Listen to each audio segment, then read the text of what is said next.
70살이 되어서야 깨달았습니다. 시집살이는 참아야 했지만 며느리살이까지 참을 이유는 없다는 걸 말이에요. 요양원 얘기 꺼냈더니 또 펄쩍 뛰더라니까. 진짜 언제까지 살려고 그러시나? 그러게 늙은 할망구 언제 죽나 싶어.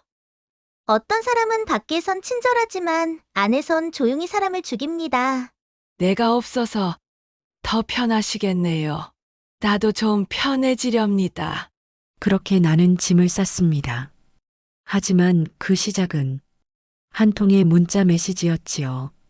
제 이름은 박인옥입니다. 올해 70이죠. 평생을 참고 살았다고 해도 과언이 아닙니다. 23세 시집와서 시아버지, 시어머니 모시고 살 때도 그랬고 아들 기르면서도 그랬지요.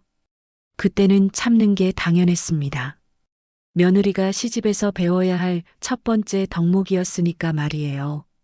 새벽에 일어나 아궁이에 불 지피고 방에도 제대로 못 들어가고 마루에서 졸면서도 한 번도 원망하지 않았거든요. 그게 내 복이라 생각했으니까요. 하지만 이제는 다릅니다. 며느리 미경이가 나를 대하는 방식을 보면서 깨달았지요. 내가 왜 이 나이에 또 참아야 하나 싶더라고요. 그날도 평상시와 다를 바 없었습니다. 미경이는 아침 일찍부터 윤서 학교 보내고 남편 출근 챙기고 바쁘다 바빠 하면서 뒷정리는 고스란히 제게 남겨뒀지요. 어머님, 설거지는 부탁드릴게요. 저 급해서요. 그러고는 화장을 다시 고치러 방으로 들어가더군요.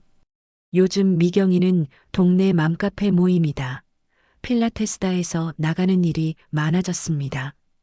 밖에서는 부지런한 며느리, 효부 소리를 듣고 다니지요. 동네 마트 아주머니들이 그러더라고요.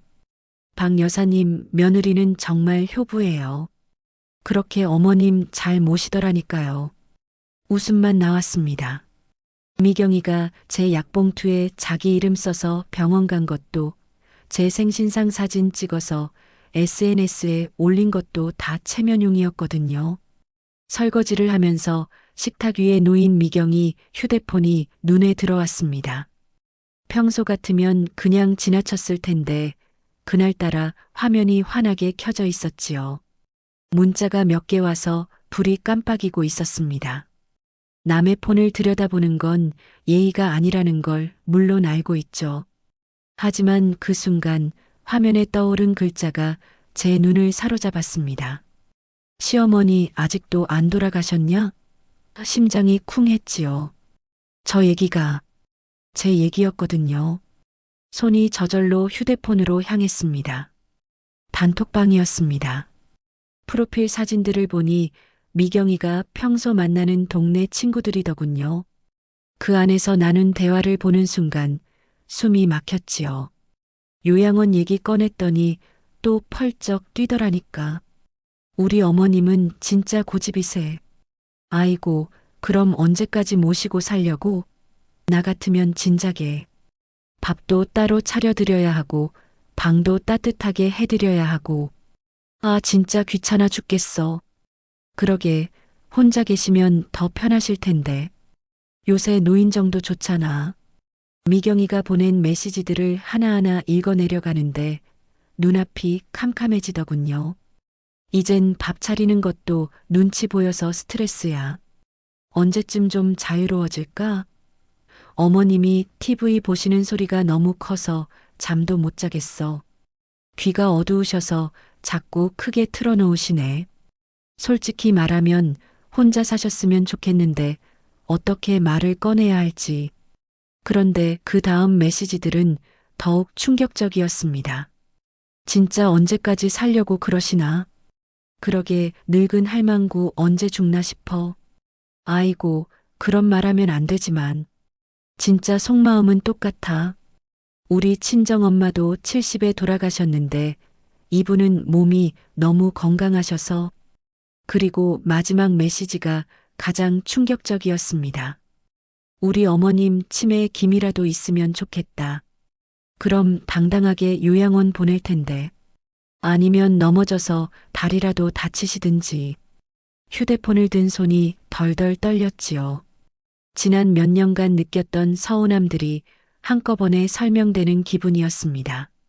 왜 미경이가 제 방 앞에서 큰 소리로 통화를 했는지, 왜 밥상에서 제가 젓가락을 드는 속도를 유심히 지켜봤는지, 왜 제가 말을 걸면 바쁘다는 핑계로 피했는지, 모든 게 이해됐지요. 아니, 이해하고 싶지 않았지만 어쩔 수 없이 알게 된 겁니다. 그동안 제가 내 방에서 TV 소리를 줄여가며 지내온 것도, 밥을 급하게 먹으려 노력한 것도 모든 게 헛일이었던 거예요.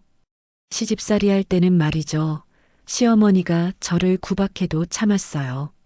며느리가 시집에서 살려면 죽어라 참아야 한다는 게 그 시절 철칙이었거든요. 새벽 4시에 일어나 아궁이에 불 지피고 온 가족 밥상 차리고 빨래에 청소에. 그래도 버텼습니다. 언젠가는 제가 시어머니가 될 거라는 희망이 있었거든요. 그런데 지금은 뭡니까? 제가 시어머니가 되었는데 또 참아야 한다고요? 그 순간 방문이 열리면서 미경이가 나왔어요. 어머님, 그거 제 폰인데.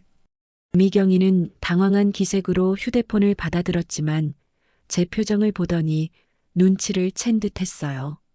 화면은 이미 꺼져 있었지만 제 얼굴에 모든 게 드러나 있었을 거예요. 어머님, 혹시 뭘 보신 건 아니죠? 미경이의 목소리가 약간 떨렸습니다. 하지만 저는 아무 말도 하지 않았어요. 그냥 설거지하던 그릇을 다시 들고 수돗물을 틀었습니다. 그냥 친구들이랑 하는 수다예요. 별거 아니에요. 어머님도 아시잖아요. 요즘 사람들 말이 좀 과하죠. 미경이는 변명을 늘어놓기 시작했지만 저는 끝내 대답하지 않았습니다. 대답할 수도 없었고 대답하고 싶지도 않았어요. 설거지를 마치고 제 방으로 들어갔습니다. 평생 살면서 이런 기분은 처음이었어요. 분노보다는 허무했고 서러움보다는 허탈했습니다. 그동안 제가 얼마나 바보같이 살았는지 깨달았거든요. 며느리 눈치 보느라 TV 소리도 줄이고 밥도 빨리 먹으려 했는데 그런 배려는 전혀 통하지 않았던 거죠. 그날 이후로 저는 웃음을 잃었습니다. 시집살이 할 때는 참았어요. 그때는 그게 당연한 일이었으니까요. 어른을 모시고 집안을 돌보고 아들을 키우는 게 제 몫이었죠. 하지만 지금은 다릅니다. 저도 이제 어른이고 제가 모셔야 할 시부모님들은 이미 돌아가셨어요. 그런데 왜 제가 또 참아야 하나요? 왜 제 노년을 눈치 보며 살아야 하나요? 70살이 되어서야 깨달았습니다. 시집살이는 참아야 할 이유가 있었지만 며느리살이까지 참을 이유는 없다는 걸 말이에요. 그날 밤 윤서가 제 방에 들어와서 물었습니다. 할머니, 왜 이렇게 조용하세요? 아프세요? 저녁도 안 드시고. 제가 아픈 게 아니라 마음이 아팠던 거죠. 하지만 14살 손녀에게 할 이야기는 아니었어요. 괜찮다, 윤서야. 그냥 좀 피곤해서 그래. 윤서는 제 손을 꼭 잡고 한참을 있다가 나갔습니다. 그 따뜻한 손길만이 유일한 위로였어요. 이 집에서 진심으로 저를 생각해주는 사람은 그 아이뿐인 것 같았거든요. 그날 밤 거울을 보니 왠지 낯설었어요. 평생 검은 머리, 검은 옷만 입고 살았는데 언젠가는 제가 원하는 대로 살아보고 싶다는 생각이 들었습니다. 염색도 해보고 예쁜 옷도 입어보고. 하지만 이 집에서는 불가능한 일이겠지요. 그날 밤 잠이 오지 않아 창밖을 바라보며 예질들이 떠올랐습니다. 제가 23세 이 집에 며느리로 들어온 게 벌써 47년 전이죠. 그때는 지금과는 완전히 다른 세상이었지요. 시어머니 앞에서는 고개도 제대로 못 들고 시아버지가 들어오시면 벌떡 일어나 인사드려야 했습니다. 새벽 4시에 일어나 부엌에서 첫 번째 일을 시작하는 게 일상이었어요. 아궁이에 불 지피고 물 길어다가 밥 짓고 온 가족 아침상 차리고 그래도 불평한 적 없었습니다. 그게 며느리의 도리라고 배웠거든요. 시어머니는 무섭기도 했지만 한편으론 존경스러웠습니다. 며느리야, 시집살이가 힘들어도 참아라. 언젠가 내가 시어머니 될 때 보상받는 거다. 시어머니의 그 말씀이 위로가 되었지요. 언젠가는 제가 시어머니가 되어 며느리를 맞을 거라는 희망이 있었거든요. 아들을 낳고 키우면서도 그 생각으로 버텼습니다. 시누이 3명 시집 보내고 시부모님 병수발하고 남편 뒷바라지하고 모든 게 힘들었지만 언젠가는 나도라는 마음으로 견뎠어요. 그런데 정작 제가 시어머니가 되었을 때는 어떤가요? 미경이가 첫 인사를 올릴 때만 해도 기뻤습니다. 어머님, 잘 부탁드려요. 제가 잘할게요. 공손하고 예의 바른 아이구나 싶었지요. 처음 몇 년은 정말 좋았어요. 같이 시장도 가고 요리도 가르쳐주고 윤서가 태어나서는 함께 키우기도 했거든요. 그런데 언제부터인가 변하기 시작했어요. 윤서가 돌 지나고부터였나? 미경이가 슬금슬금 말을 바꾸더라고요. 어머님, 요즘은 시대가 달라져서 예전처럼 안 해도 되죠? 너무 옛날 방식으로 하시면 윤서가 나중에 적응 못해요.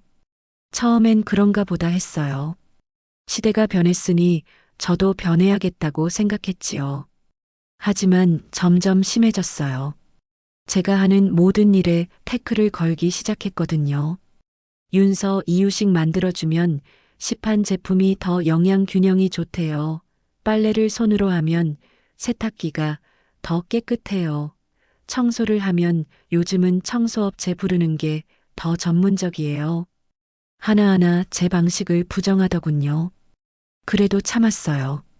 며느리도 자기만의 방식이 있을 거라고 생각했거든요. 하지만 결정적인 건 작년부터였어요. 미경이가 동네 맘카페 활동을 시작하면서부터요.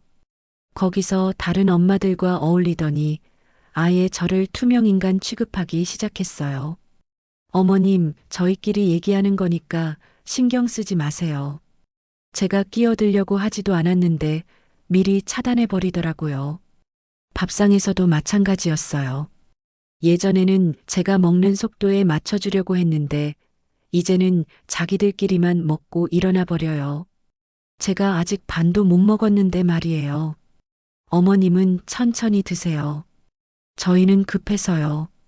그런 말을 남기고 가버리지요. 그럴 때마다 든 생각이 제가 시집살이 할 때와 뭐가 다른가 싶었어요. 그때는 시어머니가 권력이라도 있었지, 지금은 아무 권력도 없이 그냥 짐짝 취급당하는 거잖아요. 시집살이는 그래도 배움이라는 명분이라도 있었는데 지금은 그냥 귀찮은 존재일 뿐이더라고요. 어제 단톡방에서 본 그 메시지들이 계속 머릿속을 맴돌았어요. 치매 기미라도 있으면 좋겠다는 말이 특히 충격이었지요. 제가 건강하고 멀쩡한 게 미경이에게는 오히려 불편한 일이었던 거예요. 새벽에 잠이 깨서 화장실을 가는데 거실에서 미경이가 통화하는 소리가 들렸어요. 맞아. 우리 어머님도 진짜 언제까지 이럴지 몰라. 나이는 드시는데 몸은 멀쩡하셔서 더 피곤해. 더 들을 수가 없어서 그냥 방으로 돌아왔지요. 그 순간 확실히 깨달았어요. 제가 이 집에서 환영받지 못하는 존재라는 걸 말이에요. 시집살이 할 때는 그래도 희망이 있었어요. 언젠가는 제가 권력을 갖게 될 거라는 희망이요. 하지만 지금은 다릅니다. 권력을 가져도 그 권력을 인정받지 못하는 시대가 되어버렸어요. 그렇다면 왜 제가 또 참아야 하나요? 제 인생의 마지막 20년을 이렇게 눈치 보며 살아야 할 이유가 있나요? 문득 거울을 보니 평생 남을 위해 살아온 제 모습이 보였어요.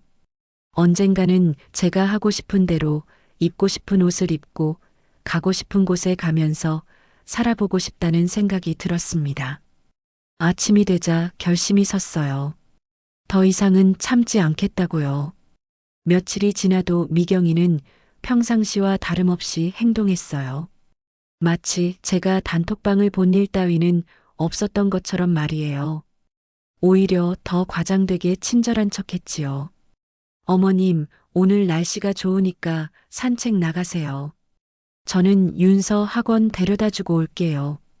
그런 말을 하면서도 눈빛은 차갑더라고요. 저를 조용히 집 밖으로 내보내려는 속셈이 훤히 보였어요. 그날 오후 동네 마트에서 장을 보고 돌아오는데 아파트 경비실 앞에서 주민들이 수군거리는 소리가 들렸어요. 박 여사네 며느리 정말 효부 맞더라. 어제도 어머님 모시고 병원 갔다던데. 요즘 같은 세상에 저런 며느리가 어디 있어? 진짜 복 받을 거야. 웃음이 나왔어요. 그들이 아는 미경이와 제가 아는 미경이는 완전히 다른 사람이었거든요.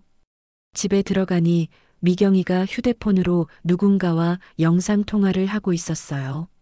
화면 속에는 미경이 친구들이 보였지요. 우리 어머님은 정말 건강하세요. 아직도 시장 보러 다니시고 청소도 하시고 저는 그냥 옆에서 도와드리기만 하면 돼요. 그러면서 제가 들어오는 걸 보더니 손짓으로 부르더라고요. 어머님, 여기 인사 좀 해보세요. 제 친구들이에요. 저는 어쩔 수 없이 화면 앞으로 갔어요. 안녕하세요. 우리 미경이가 늘 좋은 친구들 얘기해서 아이고 어머님, 미경이가 어머님 자랑을 얼마나 하는지 몰라요. 정말 젊어 보이세요. 친구들은 칭찬을 쏟아냈고 미경이는 흐뭇한 표정으로 고개를 끄덕였어요. 하지만 통화가 끝나자마자 미경이의 표정이 싹 바뀌었지요. 어머님, 장봐 오신 거 정리 좀 해주세요. 저는 윤서 숙제 봐줘야 해서요. 그리고는 부엌은 거들떠보지도 않고 방으로 들어가 버렸어요. 저녁 준비를 하면서 든 생각이 제가 완전히 이용당하고 있구나 싶었어요. 밖에서는 효부라는 소리 듣기 위한 소품으로, 집에서는 가사일하는 도구로. 윤서가 학교에서 돌아왔어요. 평소 같으면 할머니 하고 달려와 안겼을 텐데 그날은 조용히 방으로 들어가더군요. 뭔가 이상했지만 물어보지는 않았어요. 저도 요즘 마음이 복잡해서 윤서와 제대로 놀아주지 못했거든요. 저녁 시간이 되었는데 미경이가 또 나가겠다고 하더라고요. 어머님, 오늘 맘카페 정기 모임이 있어서요. 저녁은 간단히 드세요. 그러곤 화장을 고치고 예쁜 옷으로 갈아입고 나갔어요. 아들은 회식이 있다고 연락도 없고 집에는 저와 윤서만 남았지요. 윤서야, 할머니가 밥 해줄까? 아니에요, 할머니. 저 배 안 고파요. 윤서의 대답이 시큰했어요. 평소와 다른 톤이었지요. 혹시 뭔가 알고 있는 건 아닐까 하는 생각이 들었지만 확신할 수는 없었어요. 그날 밤 늦게 미경이가 들어왔어요. 술 냄새가 풍겼지요. 그리고 또 친구와 통화를 하더라고요. 방문이 열려 있어서 대화 내용이 다 들렸어요. 오늘 모임 어땠어? 나 진짜 스트레스 풀었다. 맞아. 집에만 있으면 답답해 죽겠어. 특히 어른들이랑 있으면. 우리 어머님은 그래도 간섭은 안 하셔. 대신 존재감이 너무 커서 부담스러워. 그러게, 혼자 계시면 얼마나 좋을까. 더 이상 들을 수가 없어서 귀를 막았어요. 하지만 이미 충분히 들었지요.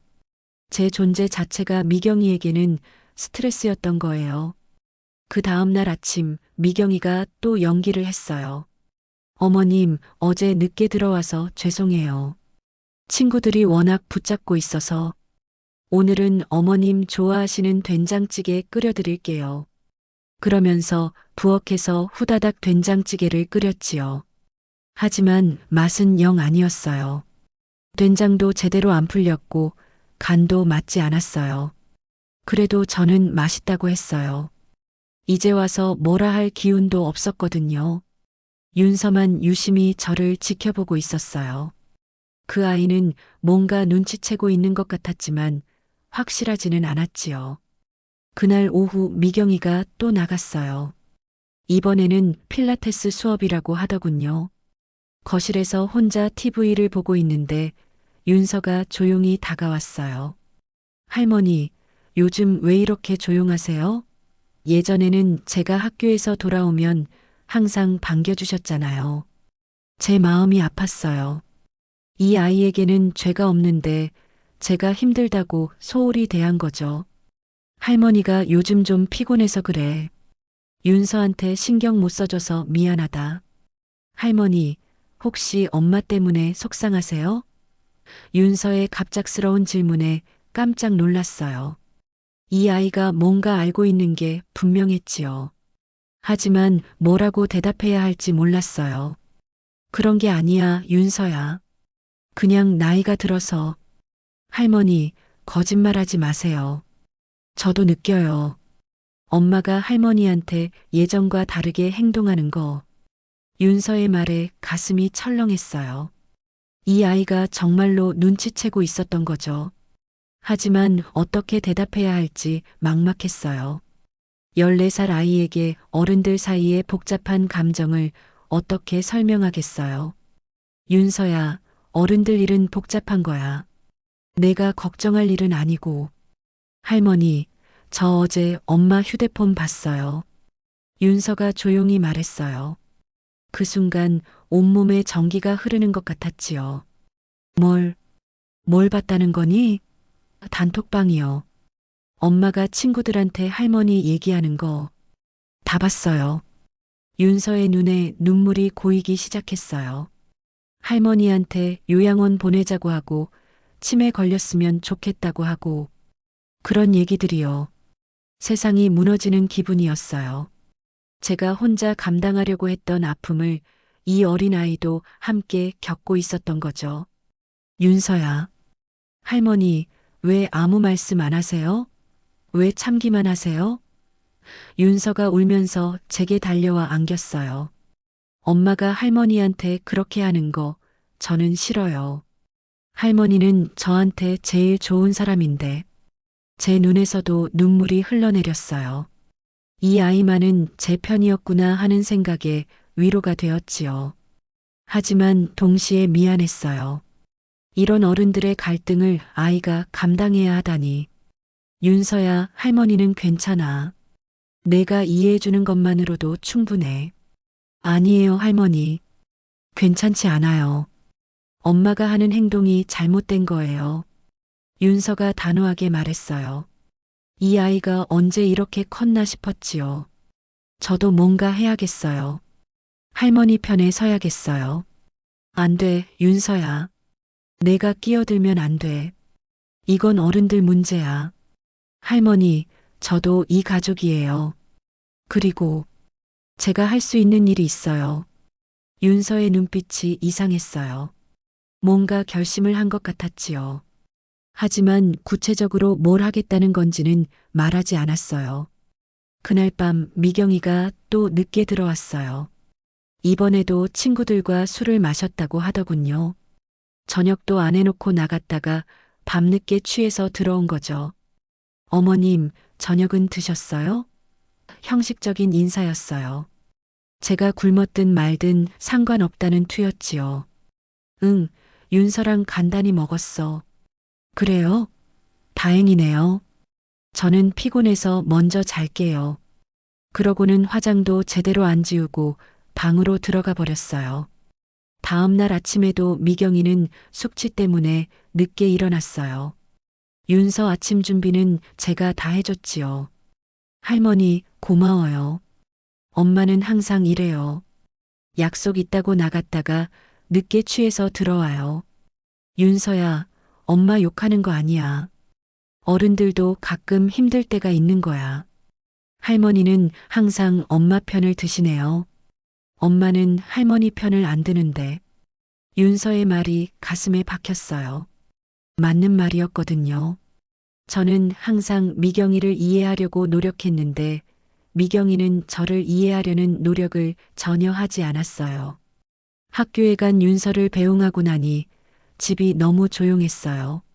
미경이는 아직 자고 있었고 아들은 일찍 출근했고 혼자 남은 집에서 문득 생각이 들었어요. 제가 언제까지 이런 식으로 살아야 할까요? 며칠 후 윤서가 학교에서 돌아와서는 이상한 말을 했어요. 할머니, 저 학교에서 발표 준비하고 있어요. 무슨 발표? 도덕 시간에 가족의 소중함에 대해서 발표하는 거예요. 근데 제가 발표할 내용은 좀 달라요. 어떻게 다른데? 비밀이에요. 발표 끝나고 알려드릴게요.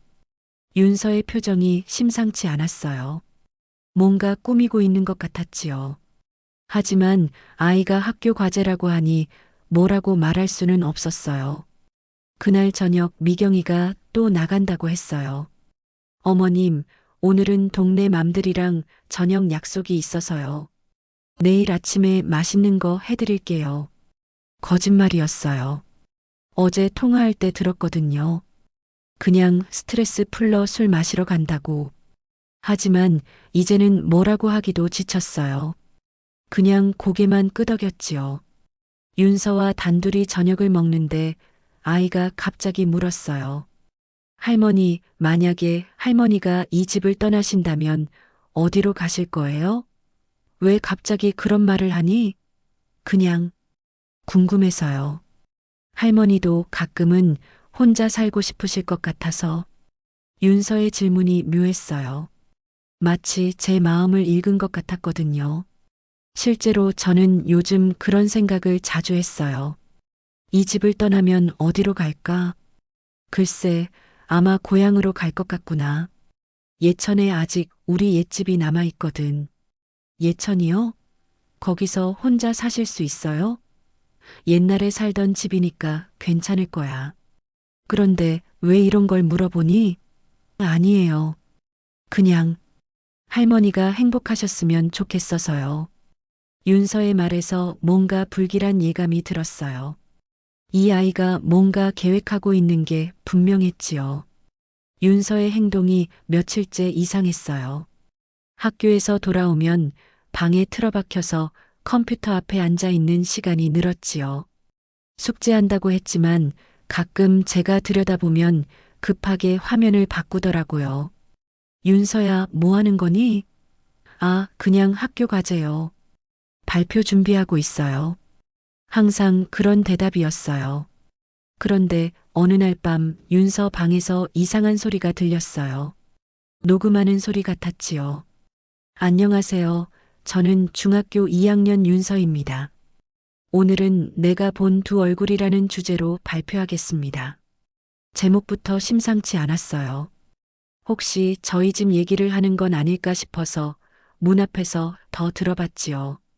어떤 사람은 밖에서는 친절하고 착한 사람으로 보이지만 집에서는 완전히 다른 모습을 보입니다. 이런 이중적인 모습이 가족에게 얼마나 큰 상처를 주는지 말씀드리고 싶습니다. 가슴이 철렁했어요. 윤서가 정말로 우리 집 이야기를 발표 주제로 삼고 있었던 거죠. 문을 두드렸어요. 윤서야, 할머니 좀 볼까? 네, 들어오세요. 윤서는 당황한 기색 없이 저를 맞았어요. 하지만 컴퓨터 화면은 이미 꺼져 있었지요.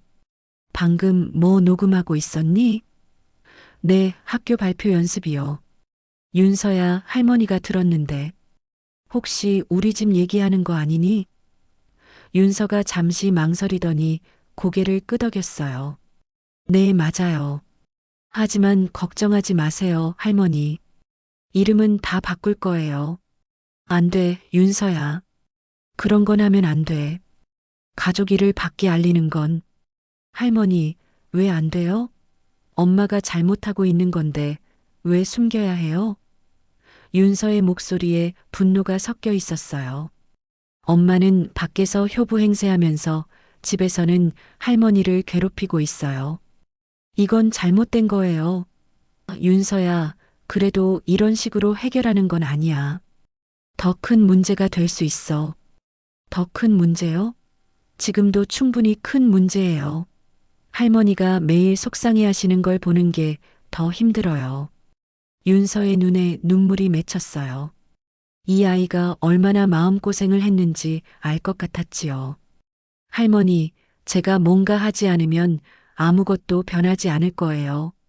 엄마는 계속 그럴 거고, 할머니는 계속 참으실 거고, 그래도 이런 식으로는 할머니, 저 이거 꼭 할 거예요.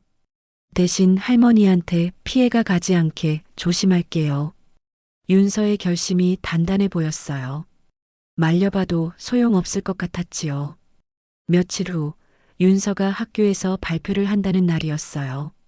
아침에 나가면서 제게 말했어요. 할머니, 오늘 발표해요. 걱정하지 마세요. 온종일 마음이 편치 않았어요. 윤서가 뭘 어떻게 발표했을지. 그날 저녁 윤서가 평소보다 늦게 들어왔어요. 얼굴이 상기되어 있었지요. 할머니, 발표 잘 끝났어요. 어떻게 했니? 영상으로 만들어서 발표했어요. 선생님도 친구들도 다 집중해서 봤어요. 영상이라고? 네, 그냥 목소리로만 하는 영상이에요. 얼굴은 안 나와요. 그리고 윤서가 잠시 망설이더니 말했어요. 유튜브에도 올렸어요. 뭐라고? 걱정하지 마세요, 할머니. 이름도 다 가명으로 했고 얼굴도 안 나와요. 그냥 목소리와 텍스트만 나오는 영상이에요. 다리에 힘이 빠졌어요. 윤서가 정말로 저지른 거였어요. 윤서야, 그걸 왜 유튜브에까지? 할머니, 많은 사람들이 봐야 해요. 엄마 같은 사람들이 자기 행동을 돌아볼 수 있게. 그 순간 현관문이 열렸어요. 미경이가 들어온 거죠. 평소보다 일찍 들어왔어요. 어머님, 윤서야, 저 왔어요. 미경이는 아직 아무것도 모르는 상태였어요. 하지만 곧 알게 될 거였지요. 저녁을 먹으면서도 윤서는 태연했어요. 오히려 평소보다 밝은 표정이었지요. 마치 무거운 짐을 내려놓은 것 같았어요. 엄마, 오늘 학교에서 발표했어요. 그래, 잘했니? 네, 아주 잘했어요. 선생님도 칭찬해 주셨어요. 미경이는 별 생각 없이 대답했어요. 윤서가 어떤 발표를 했는지 관심도 없는 듯 했지요. 그날 밤 저는 잠을 이룰 수가 없었어요. 윤서가 올린 영상이 어떤 파급 효과를 가져올지 걱정되었거든요. 혹시 미경이가 알게 되면 어떻게 될까? 그런데 다음 날 아침 예상치 못한 일이 일어났어요. 미경이 휴대폰을 보더니 갑자기 얼굴이 하얗게 변했어요. 이게 뭐야? 미경이가 중얼거렸어요. 그리고 급하게 어디론가 전화를 걸더군요. 여보세요? 혹시 유튜브 영상 봤어요? 네. 어떤 영상이냐고요? 아니, 그게. 미경이의 목소리가 떨리고 있었어요. 윤서의 영상이 벌써 퍼지기 시작한 것 같았지요. 어머님, 혹시. 미경이가 저를 쳐다봤어요. 눈빛이 의심스럽다는 표정이었지요. 하지만 저는 아무것도 모르는 척했어요. 아직 윤서를 보호해야 했거든요. 그날 하루 종일 미경이는 휴대폰만 붙들고 있었어요. 전화도 계속 받고 문자도 확인하고 점점 표정이 어두워졌지요. 저녁이 되어서야 윤서가 학교에서 돌아왔어요. 미경이가 윤서를 불렀어요. 윤서야, 엄마랑 잠깐 얘기하자. 미경이가 윤서를 자기 방으로 데려갔어요. 문이 닫혔지만 목소리가 새어나왔지요. 윤서야, 너 혹시 인터넷에 뭔가 올린 거 있니? 무슨 얘기예요? 윤서는 시치미를 떼고 있었어요. 유튜브 말이야. 우리 집엔 두 얼굴이 있다는 영상. 너 올린 거지? 미경이의 목소리가 점점 높아졌어요. 그게 뭔데요? 거짓말하지 마. 내용 다 들어봤어. 분명히 우리 집 얘기잖아. 미경이가 소리를 지르기 시작했어요. 엄마, 왜 그렇게 화내세요? 왜 화내냐고? 내가 우리 가족 일을 인터넷에 올려놨는데 화를 안 내? 이제 본격적인 싸움이 시작된 거죠. 저는 거실에 앉아 있으면서도 가슴이 철렁했어요. 윤서야, 당장 그 영상 삭제해. 싫어요. 뭐라고? 저는 잘못한 게 없어요. 사실을 말한 것 뿐이에요. 사실? 내가 뭘 안다고 사실이야? 엄마가 할머니한테 어떻게 하는지 다 봤어요. 단톡방에서 하는 얘기도 들었고요. 미경이가 당황하는 소리가 들렸어요. 그건 엄마는 밖에서는 효부 행세하면서 집에서는 할머니를 괴롭혀요. 그게 잘못된 거 아니에요? 윤서야, 어른들 일은 내가 이해할 수 없어. 복잡한 거야. 복잡하다고요? 할머니한테 요양원 가라고 하고 치매 걸렸으면 좋겠다고 하는 게 복잡한 일이에요? 윤서의 목소리가 떨렸어요. 하지만 포기하지 않았지요. 그리고 그 영상 때문에 벌써 동네에서 수군거리기 시작했어요. 아까 마트에서 아줌마들이 혹시 박여사네 집 얘기 아니냐고 하더라고요. 미경이가 비명을 질렀어요. 아, 진짜 미치겠다. 윤서야, 너 때문에 엄마가 어떻게 되는지 알아? 엄마가 어떻게 돼요? 할머니는 어떻게 되는 건 생각 안 해요? 두 사람의 목소리가 점점 커졌어요. 저는 견딜 수가 없어서 제 방으로 들어갔지요. 하지만 여전히 소리가 들렸어요. 당장 삭제 안 하면 너 용돈 끊는다. 엄마 협박해요? 협박이 아니라 교육이야. 내가 잘못했으니까. 저는 안 지워요. 할머니를 위해서라도요. 결국 미경이가 방문을 박차고 나왔어요. 거실로 와서 저를 째려봤지요. 어머님, 이거 다 아시죠? 뭘 안다는 거니? 윤서가 영상 올린 거요. 분명히 어머님이 시킨 거죠? 미경이의 목소리에 분노가 가득했어요. 나는 몰라. 몰라요? 정말로요? 정말 몰라. 윤서가 무슨 짓을 했는지. 어머님, 거짓말하지 마세요. 윤서 혼자 그런 생각을 할 리 없어요. 미경이가 저를 의심하고 있었어요. 하지만 저는 정말로 몰랐거든요. 윤서가 그런 일을 저지를 거라고는 생각도 못했어요. 미경아, 나는 정말 몰랐어. 윤서가 그런 걸 한다고 하면 말렸을 거야. 그래요? 그럼 지금이라도 윤서한테 영상 지우라고 해주세요. 그건 저는 망설였어요. 윤서의 마음도 이해가 되었거든요. 왜 못하세요? 역시 어머님도 한패였네요. 한패라니 그게 무슨 말이야. 어머님께서 윤서 부추겨서 우리 가족 망신시키려는 거죠? 미경이의 말이 점점 심해졌어요. 미경아, 그런 말은 이제 와서 모르는 척하지 마세요. 어머님이 항상 저를 못마땅해 하셨잖아요. 나는 내가 미워서 그런 게 아니야. 다만 뭐예요? 말해보세요. 그 순간 현관문이 열렸어요. 아들이 퇴근한 거죠. 여보, 나왔어. 그런데 왜 이렇게 시끄러워? 미경이가 급하게 아들에게 달려갔어요. 여보, 큰일 났어. 윤서가 우리 가족 얘기를 인터넷에 올렸어. 뭐라고? 아들의 얼굴이 굳어졌어요. 무슨 소리야, 그게? 유튜브에 영상 올렸어. 내가 어머님을 괴롭힌다는 내용으로. 아들이 저를 쳐다봤어요. 눈빛이 차가웠지요. 어머니, 이게 무슨 일이에요? 나도 오늘 알았어. 윤서가 혼자 그런 걸 할 리 없잖아요. 분명히 누군가 부추긴 거죠? 아들마저 저를 의심하기 시작했어요. 제가 윤서를 사주했다고 생각하는 거죠. 나는 정말 몰랐다고 했잖니. 어머니, 솔직히 말씀해 주세요. 윤서한테 뭐라고 하신 거 없어요? 없어. 정말로 없어. 하지만 아무도 믿지 않는 것 같았어요. 윤서도 방에서 나왔어요. 눈이 빨갛게 부어 있었지요. 할머니는 아무 잘못 없어요. 제가 혼자 한 거예요. 윤서야, 너. 아빠, 엄마, 저 진짜 혼자 한 거예요. 할머니는 말리셨어요. 윤서가 저를 감싸주려고 했지만 이미 상황은 걷잡을 수 없이 커져버렸어요. 그날 밤은 정말 끔찍했어요. 온 가족이 서로를 의심하고 비난하고 제가 이 집에 처음 왔을 때도 이렇게 힘들지는 않았어요. 잠자리에 들어서도 옆방에서 미경이와 아들이 속삭이는 소리가 들렸어요. 이제 정말 못 참겠어. 어머님 모시는 것도 한계야. 그렇다고 어떻게 해?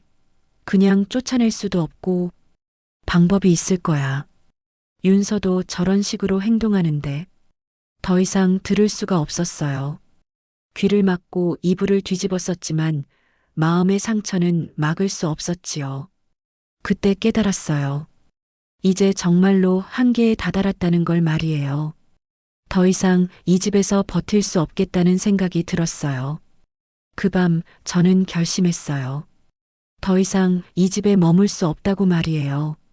새벽 4시쯤 되어서야 겨우 잠이 들었는데 6시에 눈이 떠졌지요. 마음이 이미 정해져 있었거든요. 조용히 일어나서 짐을 쌌어요. 많지 않았습니다. 옷 몇 벌, 약봉지, 그리고 윤서가 어릴 때 그려준 그림 한 장. 작은 여행 가방 하나면 충분했어요. 70살의 인생이 이 정도였나 싶어 씁쓸했지만 한편으론 홀가분했지요. 거실을 지나는데 식탁 위에 미경이 휴대폰이 또 놓여 있었어요. 화면이 켜져 있었지요. 문자가 계속 오고 있었어요. 미경아, 그 영상 진짜 너희 집 얘기 맞지? 어머, 박 여사 며느리가 실제로는 그랬구나. 요양원 얘기는 좀 심한 것 같은데. 동네 사람들이 모두 알게 된 거였어요. 미경이가 그토록 지키려고 했던 체면이 완전히 무너진 거죠. 하지만 이상하게 속이 시원했어요. 그동안 혼자 감당했던 고통을 이제 다른 사람들도 알게 된 거니까요. 현관문을 열려고 하는데 윤서 방에서 소리가 났어요. 아이가 깬 것 같았지요. 잠시 멈춰섰어요. 인사라도 하고 가야 하나 싶었지만 그러면 말려들 것 같았어요. 결국 그냥 나왔습니다. 새벽 공기가 차갑더군요. 하지만 숨이 트이는 기분이었어요. 47년간 저를 올감했던 모든 것들에게 작별을 고하는 기분이었지요. 며느리살이야, 이제 정말 안녕. 혼자 중얼거리며 작은 가방을 들고 걸었어요. 지하철역까지 걸어가면서 제 휴대폰에 미경이에게 보낼 문자를 적었어요. 내가 없어서 더 편하시겠네요. 나도 좀 편해지렵니다. 전송 버튼을 누르고 나니 정말로 자유로워진 기분이었지요. 이제부터는 제가 하고 싶은 대로 살 수 있겠구나 싶었어요. 염색도 해보고 예쁜 옷도 입어보고 그동안 못 해본 일들을 하나씩 해봐야겠다는 생각이 들었습니다. 지하철을 2번 갈아타고 용산역에 도착했어요. 거기서 KTX를 타고 대구로 향했지요. 대구에서 다시 시외버스로 갈아타서 예천으로. 오랜만에 가는 고향길이었어요. 버스 안에서 창밖을 바라보니 어릴 적 기억이 떠올랐어요. 이 길로 신랑 따라 서울 올라갈 때의 마음이 생각났지요. 그때는 새로운 시작에 대한 기대감이 있었는데 지금은 모든 걸 정리하고 돌아가는 기분이었어요. 예천 시외버스 터미널에 도착한 건 오후 2시쯤이었어요. 거기서 다시 마을버스를 타고 제가 태어난 동네로 향했지요. 옛집은 다행히 그대로 있었어요. 10년 전에 남편이 돌아가시고 나서는 비워두었던 집이었는데 가끔 동네 사람들이 관리해 주셔서 그럭저럭 살만했어요. 열쇠를 찾아서 문을 여니 먼지 냄새가 확 났지만 이상하게 마음이 편했어요. 이곳이 진짜 제 집이구나 하는 생각이 들었거든요. 이불을 털고 먼지를 닦고 창문을 활짝 열어서 바람을 통하게 했어요. 그렇게 하루가 지났지요. 그날 저녁 서울에서 전화가 왔어요. 아들이었어요. 어머니, 어디 계세요?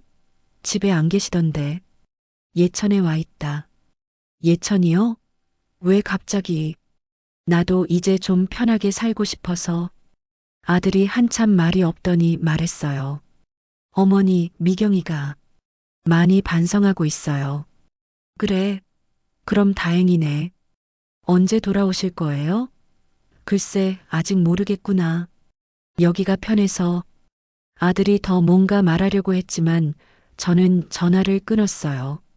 아직 돌아갈 마음이 없었거든요. 며칠 후에는 윤서에게서 문자가 왔어요. 할머니, 미안해요.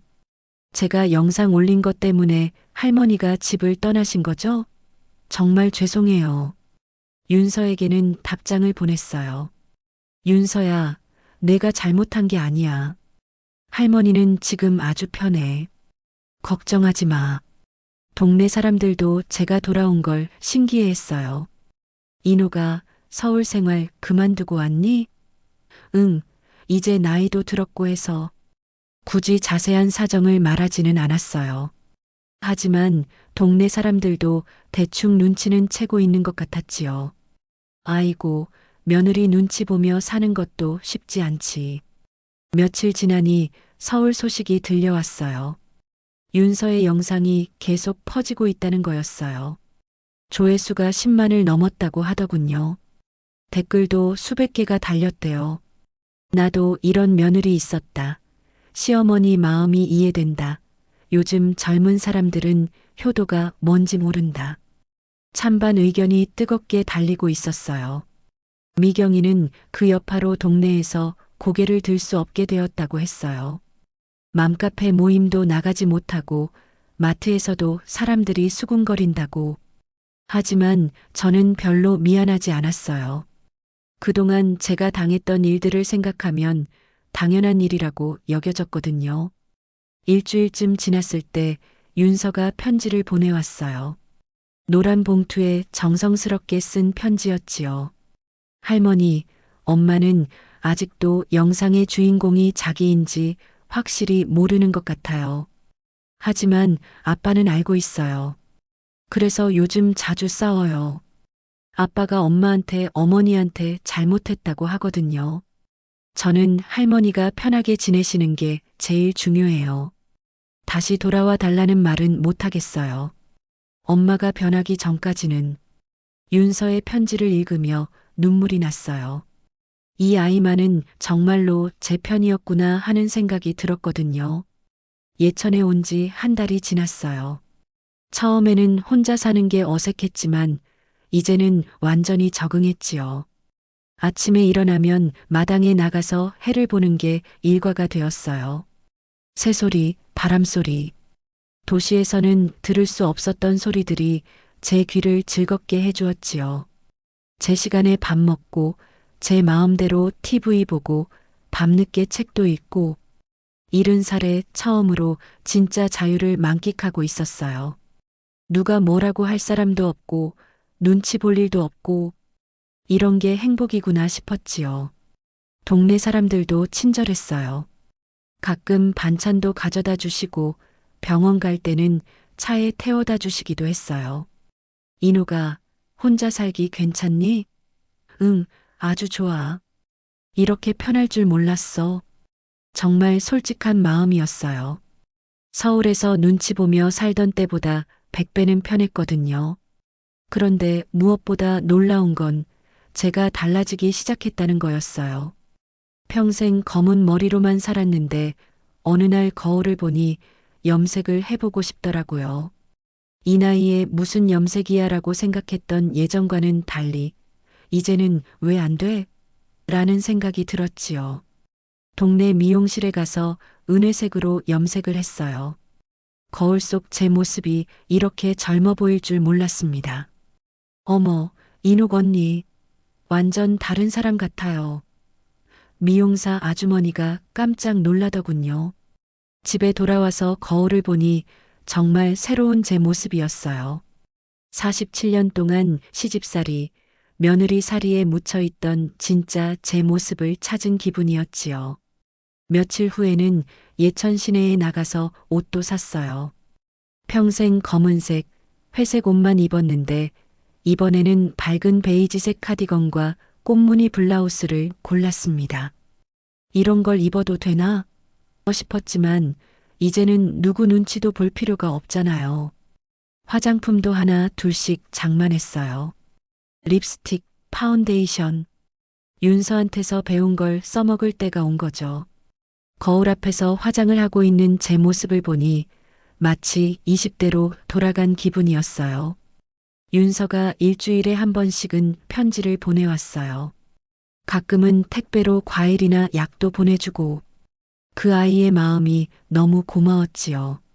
할머니 학교에서 제 영상 때문에 유명해졌어요. 선생님들도 다 아시고 친구들도 신기해해요. 하지만 저는 후회하지 않아요. 할머니가 행복해지셨으니까요. 그런데 할머니 염색하신 사진 보고 깜짝 놀랐어요. 정말 예쁘세요. 윤서의 편지를 읽을 때마다 가슴이 뭉클했어요. 이 아이가 얼마나 용기를 내서 그런 일을 했는지. 한 달 후에는 아들이 직접 찾아왔어요. 혼자 기차 타고 내려온 거죠. 어머니, 안녕하세요. 그런데 아들이 저를 보더니 눈이 휘둥그레졌어요. 어머니, 염색하셨어요? 그리고 이 옷은? 응, 어때? 괜찮지? 저는 당당하게 대답했지요. 예전 같으면 나이가 들어서 염색이 뭐냐며 움츠러들었을 텐데 이제는 달랐어요. 어머니 정말 젊어 보이세요. 그런데 왜 갑자기? 갑자기가 아니야. 평생 못 해본 걸 이제 하는 거지. 아들이 고개를 숙였어요. 어머니, 저희가 잘못했어요. 미경이도 많이 반성하고 있어요. 그래. 네, 요즘 동네에서 완전히 매장당했어요. 어디 가도 사람들이 수군거리고 미경이가 많이 힘들어해요. 저는 별 감정이 없었어요. 그럴 만하다는 생각밖에 안 들었거든요. 그래서 어떻게 하고 싶은데? 어머니 다시 모셔가고 싶어요. 미경이가 진심으로 뉘우치고 있어요. 나는 여기가 좋은데? 아들이 당황한 표정을 지었어요. 제가 그렇게 단호하게 거절할 줄 몰랐나 봐요. 어머니, 그래도 가족이잖아요. 가족이라고 다 같은 가족이니? 진짜 가족은 서로를 소중히 여기는 사람들이야. 어머니, 나는 지금 처음으로 사람답게 살고 있어. 염색도 하고 예쁜 옷도 입고 화장도 하고 이런 게 내 인생이었구나 싶어. 여기서 계속 살 거야. 아들이 한참을 설득했지만 제 마음은 변하지 않았어요. 결국 아들은 빈손으로 돌아갔지요. 며칠 후에는 윤서에게서 긴 편지가 왔어요. 할머니, 아빠가 할머니 만나고 와서 엄마한테 말했어요. 어머니가 우리를 용서 안 하신다고. 엄마가 많이 울었어요. 처음 보는 모습이었어요. 그동안 엄마는 자기가 잘못했다는 걸 진짜로 모르고 있었던 것 같아요. 이제야 깨달은 것 같아요. 할머니, 엄마가 할머니한테 편지 쓰고 싶어 한대요. 괜찮을까요? 그리고 할머니 염색하신 사진 정말 예쁘세요. 저도 나중에 할머니처럼 멋있게 늙고 싶어요. 미경이가 편지를 쓰고 싶다고? 궁금하긴 했지만 아직 받고 싶지는 않았어요. 일주일 후 정말로 미경이에게서 편지가 왔어요. 두꺼운 봉투였지요. 한참을 망설이다가 열어봤어요. 어머님, 정말 죄송합니다.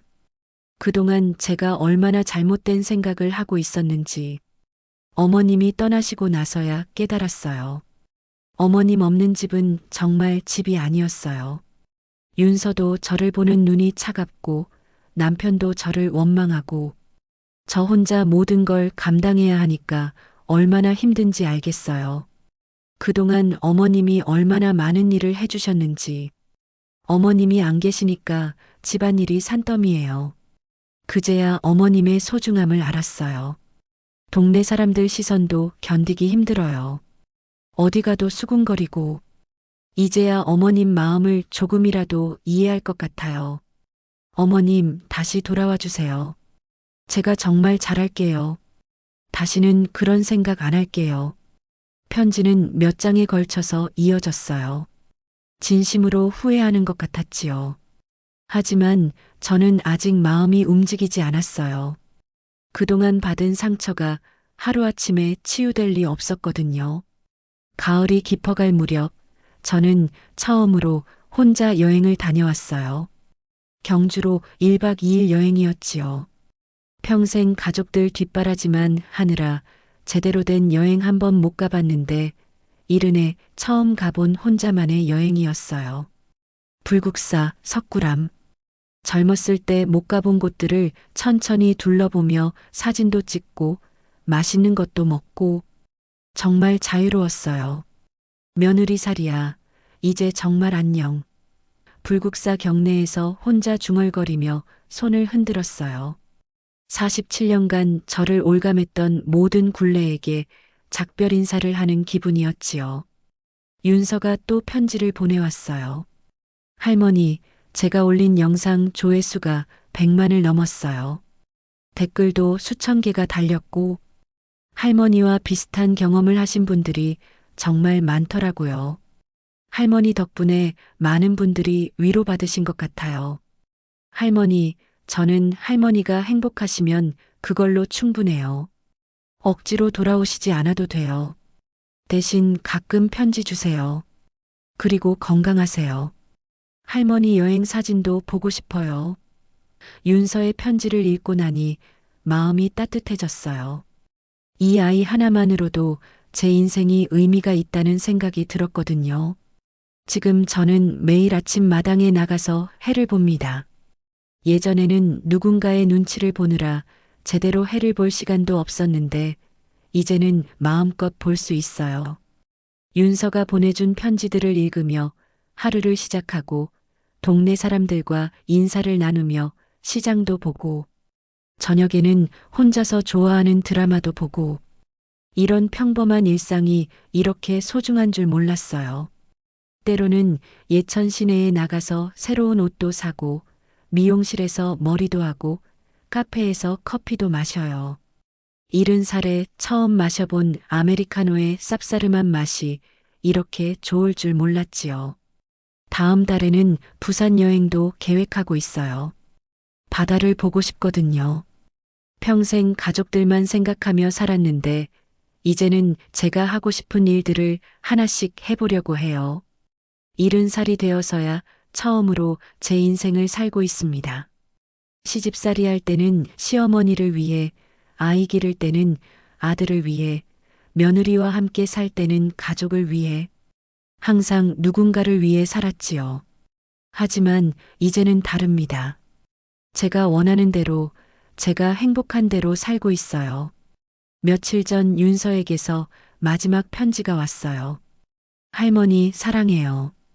할머니가 행복해 보이는 사진을 보니까 저도 기뻐요. 할머니는 제 영웅이에요. 용기 내서 새로운 인생을 시작하신 분이에요. 저도 할머니처럼 용기 있는 사람이 되고 싶어요. 할머니가 염색하고 예쁜 옷 입고 여행 다니는 모습 보니까 나이가 들어도 이렇게 멋있게 살 수 있구나 싶어요. 편지를 읽고 나니 눈물이 났어요. 기쁜 눈물이었지요. 제가 윤서에게 좋은 본보기가 되었다는 생각이 들었거든요. 이제 저는 이 작은 집에서 제 마음대로 살아갈 겁니다. 아침에 일어나고 싶을 때 일어나고, 밥을 먹고 싶을 때 먹고, 잠들고 싶을 때 잠들고, 그렇게 제 인생의 마지막 장을 써내려갈 거예요. 47년간의 며느리살이야, 정말 안녕. 이제 저는 자유입니다. 여러분도 혹시 비슷한 상황에 계시다면 용기를 내세요. 나이가 들었다고 해서 포기할 필요는 없어요. 70살에 저도 새로운 시작을 할 수 있었거든요.